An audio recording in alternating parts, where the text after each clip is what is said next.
Welcome to the Spy Cops Info Podcast, a regular series on the secret undercover political police that infiltrated activist groups. Mini-series about informers, infiltrators and grasses. This is part 3, Infiltrators.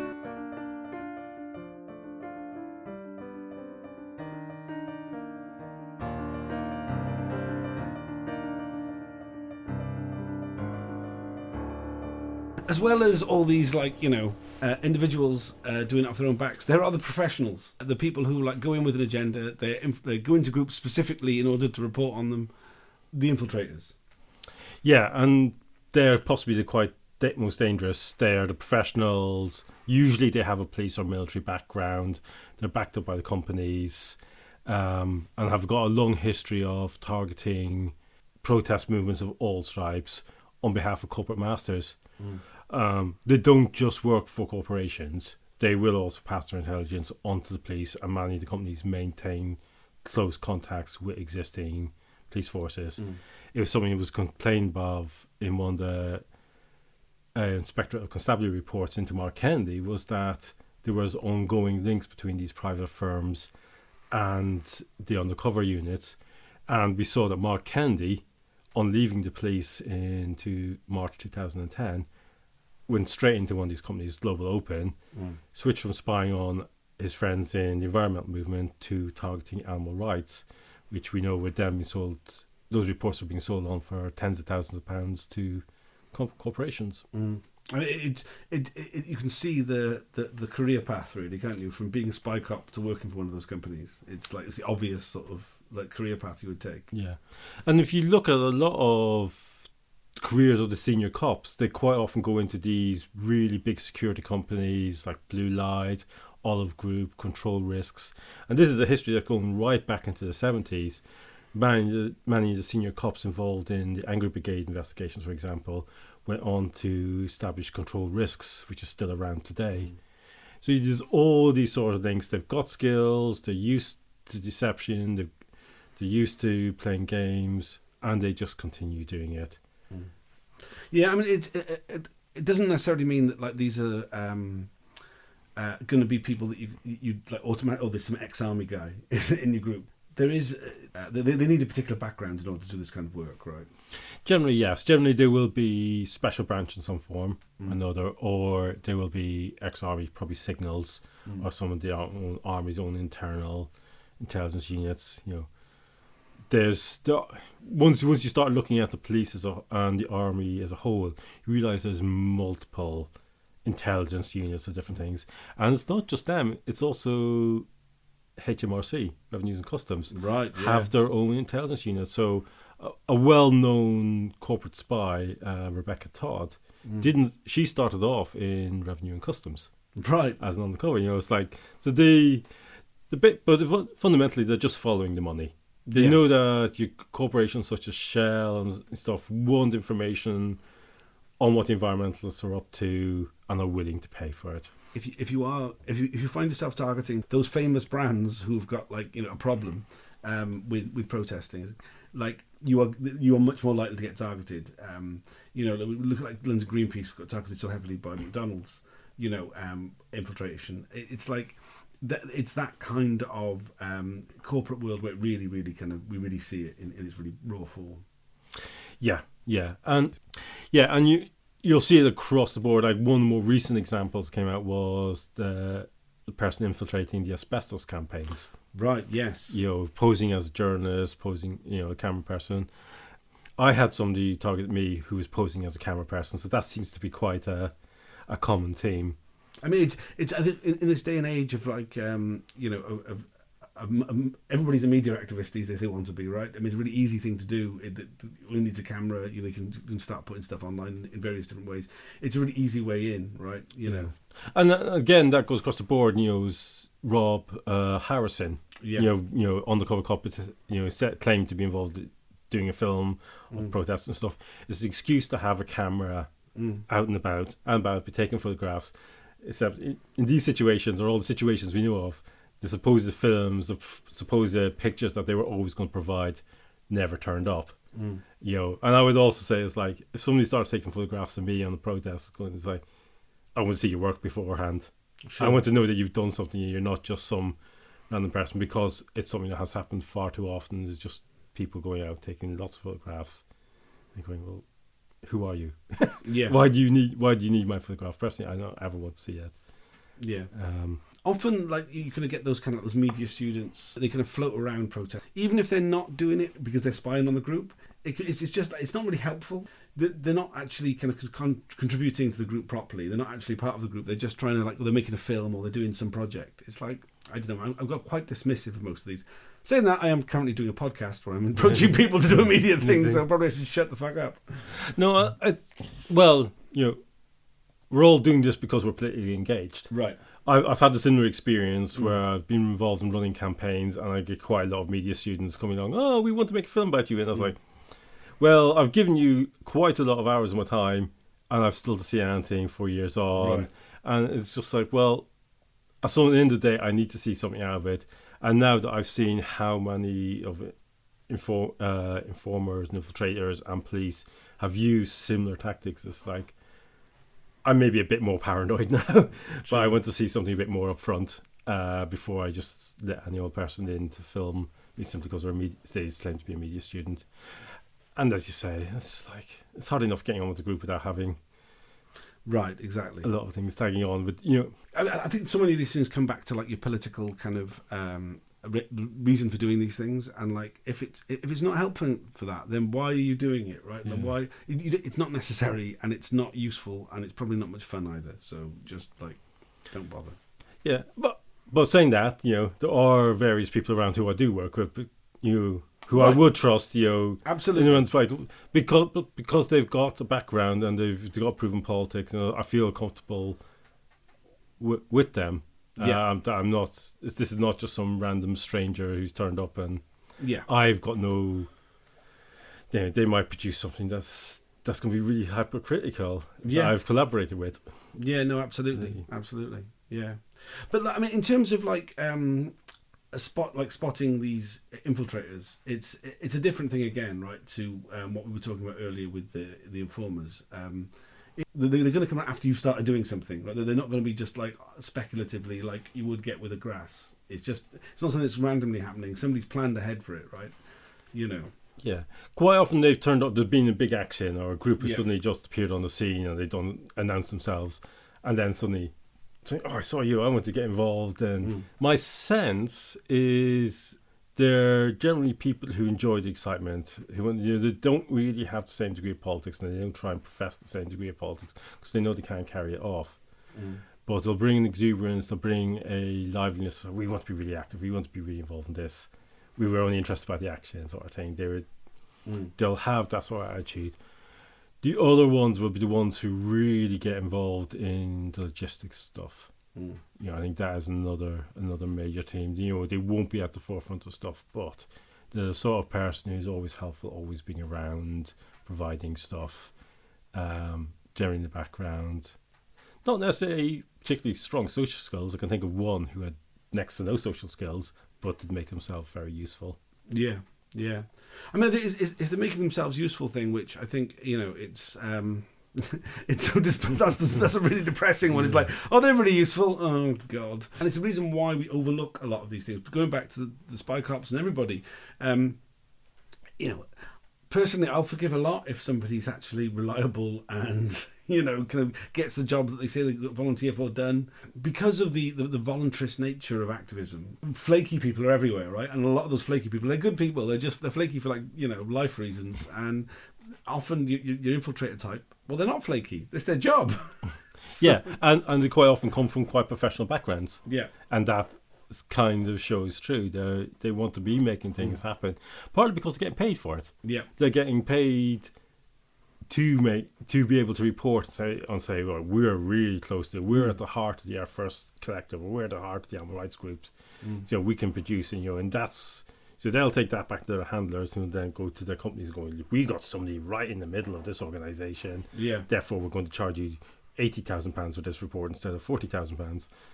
And I go, oh, yeah. Yeah. Yeah. I mean, I would say as well, that so many of those character traits you were talking about, about being, like, enthusiasm, particularly the start of a project. Really throwing out lots of we want to do things. It's not about theory; it's about doing things. Often those are good, real people, right? That's a perfectly natural way of responding to like a new project that like lots of people get involved in. There's a lot of energy for. And I know in the past, I think it's a very.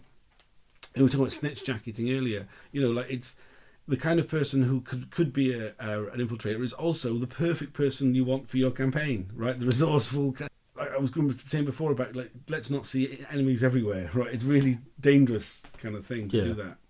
Yeah, and as somebody who's over 20, 30 years of activism and come to quite a few of these, like they are by far the minority of the people I've met. The vast majority of people I've met are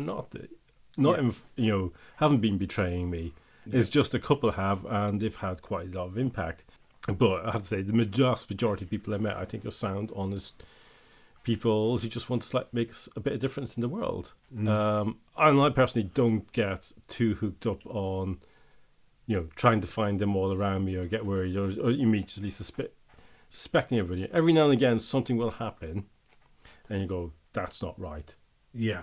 But if you're saying that every other day, your balance is totally out. That should be a very rare occasion. Yeah. And the other thing to do, if you're really serious about looking at this and concerning is you have to step back and actually go, how many other ways am I leaking information? Am I talking on the phone? Do I have a Facebook page where I'm telling the world everything I'm doing and who all my friends are? You have to have a baseline against which to measure. What paranoia is not having a baseline. It's suspecting everybody for the purpose of suspecting. Right. So if I'm not doing anything, if I'm not going out being politically active, if I'm not doing anything that's remotely criminal or stuff, my baseline is, it's like, well, am I likely to be infiltrated? No, not really. Why will I suspect everybody around me? Yeah. But also, what is the impact of that? Does it make any difference? I know I'm not doing anything. I should just get on kind of my political life, accepting that there's always some risk. So it's taking the appropriate measures for the appropriate amount of risk. If I'm doing stuff where I'm likely to end up doing a jail sentence, then I will take serious amounts of precautions, and I will put the security in, and I will do the work. If I'm not doing that, just continue being politically active in the way you're politically active. Yeah. I mean, I think continue being politically active in the way you are politically active. I think it's such a key thing that. Yeah, but it's really important that people don't get like sort of freaked out too much by these topics. And like you say, it is the majority of people are not involved in activism, are not bad actors. The ones that do exist can have like a debilitating effect on the effectiveness of any sort of campaign, but they are a minority, and it's really key to just keep turning up, to keep doing what you're doing, and don't let the fear of these things like kind of immobilize your campaign or your group in any way, because that is really that's the perfect answer for them. Yeah, and if they were that all powerful and that all strong, like a whole load of campaigns would never have existed in the first place. We wouldn't have had all the victories that we had. We wouldn't have had the intense campaigns that we've had. Yes, we've lost some, but we've also won many. Yeah, and that's really important to remember. There was a few things out there that's worth reading for people to like. So on the Powerbase, Undercover Research Group's Powerbase thing, there's a profile of a guy called Ian Farmer, who also went by the name Adrian Radford, who infiltrated Stop Pointing Animal Cruelty. Right, yes. Definitely, I would say, worth reading up about him and how he targeted that group. We'll put a link to that in the show description. I think you can read Evelyn Luber's book on greenwashing. Right, it covers quite a bit about how corporate spies work, and in particular looks at the McLibel case and the targeting there. Quite fascinating. At one point, London Greenpeace was mostly spies in that situation, but that's the outlier. That's the exception rather than the rule, but it shows you where it can go. And the other interesting resource, a slight tangent on this, is the True Spy series. Right. Yes. Yes, So that's that. We've referred to this previously in the series. This is this documentary that was made in the early 2000s that featured a whole bunch of the undercover officers who, some of whom have now appeared at the inquiry. In some cases, with speaking a lot more candour, it felt in that document to the makers of that BBC documentary than they are to the counsel to the inquiry. Well, the inquiry in one case is giving complete anonymity to one person who actually spoke to, over the cover name of one person who spoke to three spies. Says it all, really, doesn't it? But there's a little known bit in that series where Charles Pollard, the chief constable of Thames Valley Police, is talking about having an infiltrator at Newbury. Right. And that's somebody, because they were having great difficulty getting somebody into the camps, because basically cops couldn't dress down enough to look like three protesters. They just, they couldn't, get to that level. But they did hire in somebody to do that work on their behalf. So it stands out as a case where the police actively hired right a private infiltrator to go in. Now we know who that person is, and we know that they went on. In the series they say that he was taken from Newbury and then sent into animal rights, and that matches with all we know of that person. Right. And they were quite an agent provocateur. They were definitely encouraging certain things and betraying quite a bit.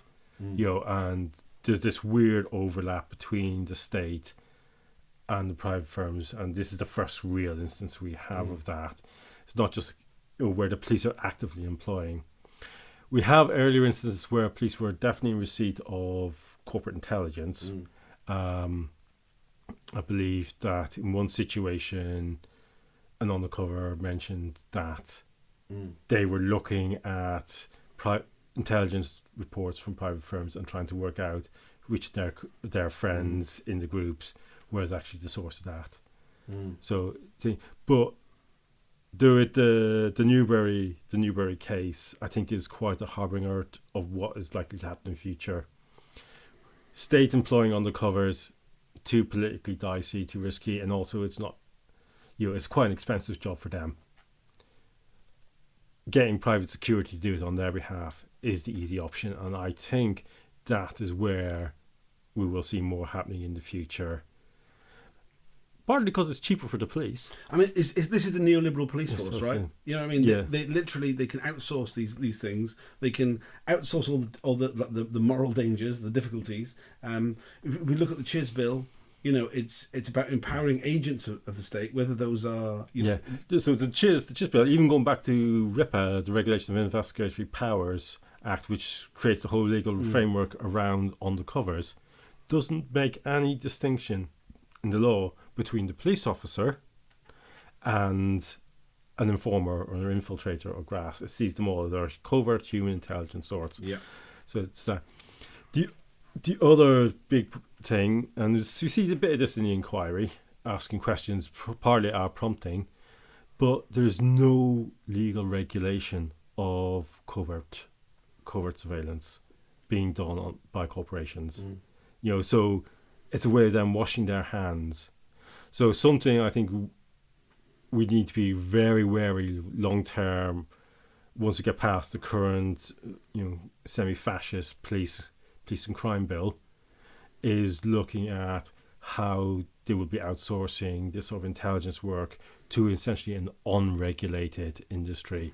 And if we think a pseudo-regulated entity like the police was bad, wait till it gets into the unregulated corporate world, the abuses will be far, far greater. Yeah. That's a light note, isn't it? I'm always a ray of happiness.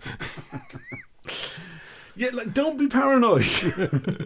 I know this is, people don't like getting phone calls from me because I usually deliver bad news. And it is this weird and dark world to be in, but the reason I do this, the reason I wanted to speak about informers and infiltrators was not to make people paranoid, not to scare people, but to say it's like, they're out there, but we can deal with them. We have been dealing with them. it's to come away feeling empowered, that it's just one of those things. Let's get on being activism. And I really don't want people to be sat there going, oh, my mates, oh, my mates. It's just like, oh, we've done so much so far. Let's continue doing it. Yeah, absolutely. They're speed bumps. They're not blockages. They're speed bumps. Yes.